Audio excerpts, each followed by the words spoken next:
Bismillahirrahmanirrahim. Assalamualaikum warahmatullahi wabarakatuh. Baik, untuk mengawali pertemuan kita pada pagi hari ini, mari kita berdoa. Berdoa dimulai. Berdoa dapat diakhiri. Baik, sebelum kita memasuki pada materi pada pagi hari ini, alangkah baiknya saya absen terlebih dahulu.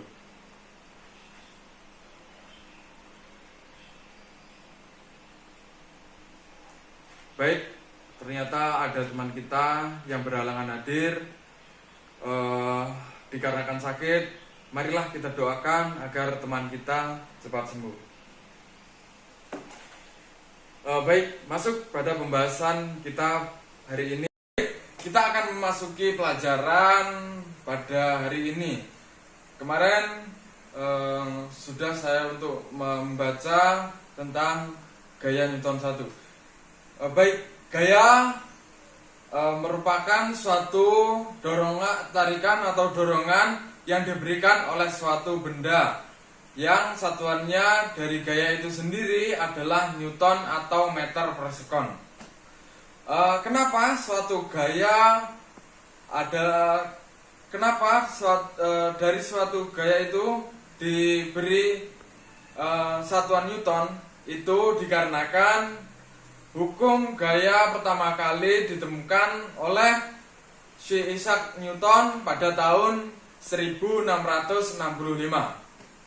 Hari ini kita akan membahas mengenai hukum Newton dan penerapannya dalam kehidupan sehari-hari. Tujuan dari pembelajaran kita mempelajari mengenai hukum Newton dan penerapannya dalam kehidupan sehari-hari, yaitu yang pertama adalah agar supaya siswa mampu menjelaskan hukum isi dari hukum Newton 1, 2, dan 3. Nah, yang kedua yaitu agar supaya siswa mampu memberikan contoh kegiatan gerak benda berdasarkan hukum Newton 1, 2, dan 3. Nah, jadi apa sih hukum Newton dan pengendalian di meja hijau berbeda dengan pengadilan atau hukum gantung, karena tentang hukum-hukum yang lainnya. Jadi berbagai menjadi 3 seperti tujuan pembelajaran yang saya sebutkan tadi. Itu ada hukum Newton pertama, ada hukum Newton kedua, dan ada hukum Newton ketiga. Kemarin saya sudah memberikan tugas kepada kalian untuk mempelajari bagaimana hukum Newton pertama di rumah. Baik, ada yang bisa memberikan penjelasan tentang hukum Newton pertama?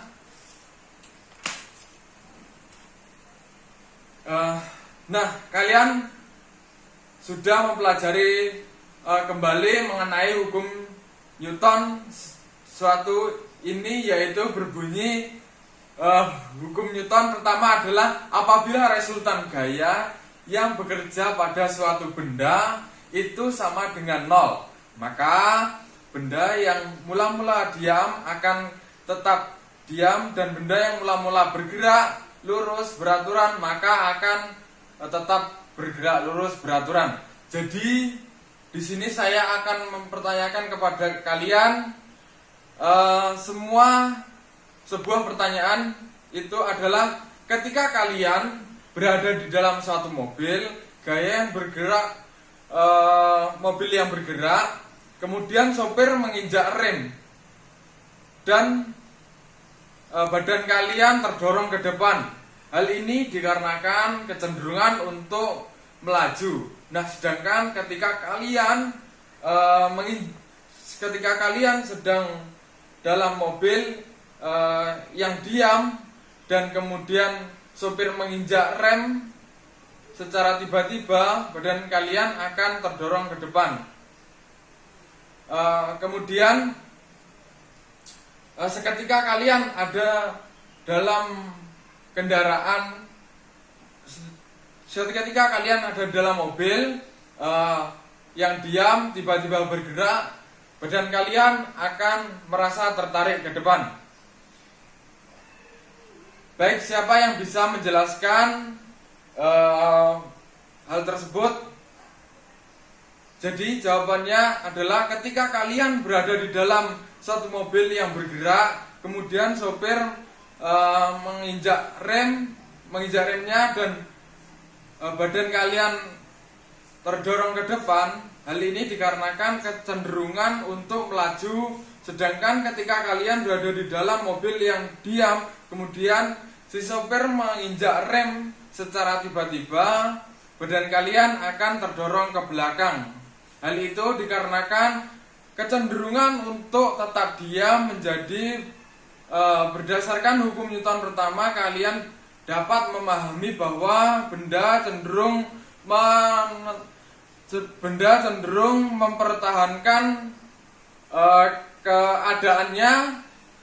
Jadi apabila benda semula itu diam, akan cenderung posisi dirinya. Apabila benda itu bergerak, maka benda akan cenderung mempertahankan posisi bergeraknya. Baik, yang sudah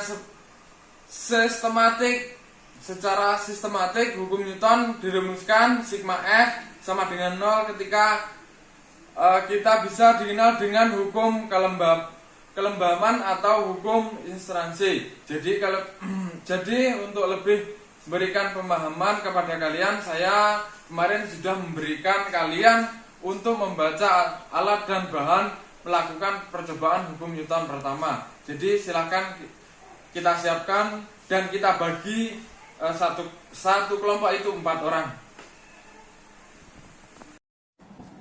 Baik, seperti yang saya tugaskan kemarin, setiap kelompok akan membawa satu kertas HVS dan satu gelas kaca. Baik, di sini kita akan mempraktekkan. Pertama, kita letakkan gelas di atas kertas HVS, kita tarik, kita akan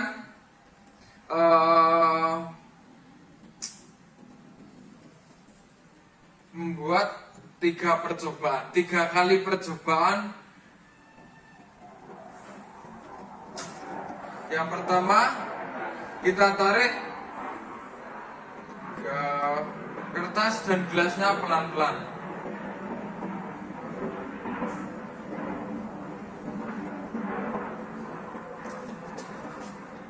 Kita coba lagi. Kita akan menarik gelasnya dengan pelan-pelan.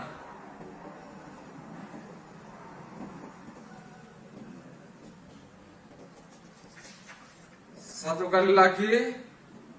Kita akan menarik gelasnya dengan pelan-pelan.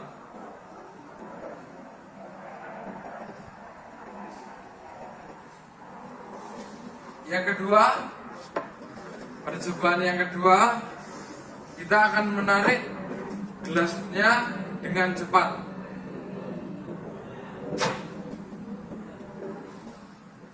Seperti itu. Kita ulangi 2 kali lagi.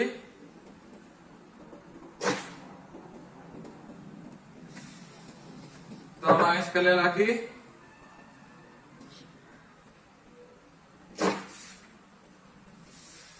Baik. Jadi di sini kalian simpulkan seperti yang sudah pertanyaan-pertanyaan seperti yang sudah di LKPD, yang sudah tertera di LKPD. Baik, kita simpulkan pada pertemuan kali ini, benda itu memiliki sifat lembab atau mempertahankan kondisinya, kecuali mendapatkan gaya eksternal. Nah, pada percobaan tadi dapat disimpulkan bahwa benda akan mengikuti gaya yang kita berikan. Mungkin cukup itu pertemuan kita pada hari ini. Ada kurang lebihnya saya mohon maaf. Akhirnya, assalamualaikum warahmatullahi wabarakatuh.